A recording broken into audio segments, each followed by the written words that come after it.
बाबा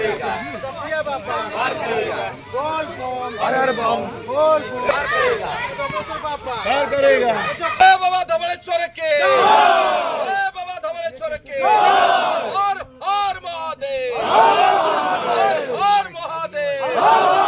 तो आज बाबा धवलेश्वर जोटा कि आम आठगड़ तिगिरा निर्वाचन मंडल परिचय सारा ओडिशा रे सारा विश्व रे आठगड़ तिगिरिया को आइडेंटिफाई करिया बाबा धवलेश्वर को आगे जानिया पड़ुछि।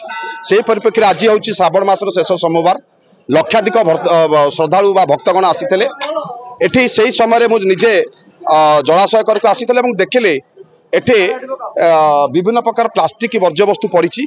तेणु जोटा कि आम यशस्वी प्रधानमंत्री नरेंद्र मोदी आह्वान देते स्वच्छ भारत करने से परिप्रेक्षी आम भारतीय जनता पार्टी आगधड़ी कर्मीवृंद मान धरी आम आज स्वच्छ भारत अभियान रखीलु। एवं जेहेतु मंदिर हूँ एक पवित्र स्थान लक्षाधिक श्रद्धालु आसुंच तेणु ये परिष्कार परिच्छन्न रखिले परिवेश भल रही लक्षाधिक जो भक्त मैंने आसुंच किभली भाव में भल भाव पूजा करके जिबे। बाहर लोक आसुंच सबु कहे जो धवलेश्वर परिष्कार परिच्छन्न रोचे तेणु स्वच्छता हूँ एकांत आवश्यक। से परिप्रेक्षी आज आम समस्त आसिकी स्वच्छ भारत अभियान रखुलु और परिष्कार करूँ।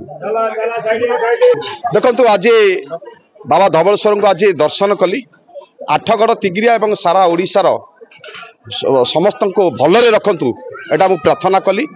एवं विशेषकर आम आठगड़ तिगिरिया लोक परिवार सुख शांति समृद्धि आणतु बाबा पाखे आज प्रार्थना करी। एवं विशेषकर आमर अभियान रहिबो दीर्घ 35 वर्ष जो अवहेलित रही विशेषकर एक इतिहास कहूँ आमर झूला ब्रिज जोटा कि प्रति वर्ष लक्ष लक्ष टंका आसूची किंतु बाट मरणा कराउची वर्तमान अचल अवस्था पड़ी जोटा कि सारा ओडिशा रे एमितिया झूला ब्रिज नहीं। तेणु आम भारतीय जनता पार्टी आसी आउ एक नुआ ब्रिज आम तैयारी करचु एवं ए झूला ब्रिज की मरामती कार्यक्रम करा जिवो एवं बाहर मध्य 12टा रु 15टा खंडे जोटा कि बाहर लोक आसुचंती जोटा कि परिश्रा घर बा पाइकिना घर नहीं सेटा कि प्राधान्य दिया आर वर्ष यही वर्ष जो यही श्रावण मास पूर्व ता संपूर्ण करा जिवो एवं सबुबले स्वच्छता उपरे प्राधान्य दिया जेहेतु मोदी आह्वान देइचंती आमे समस्त होछु मोदीर परिवार लोक।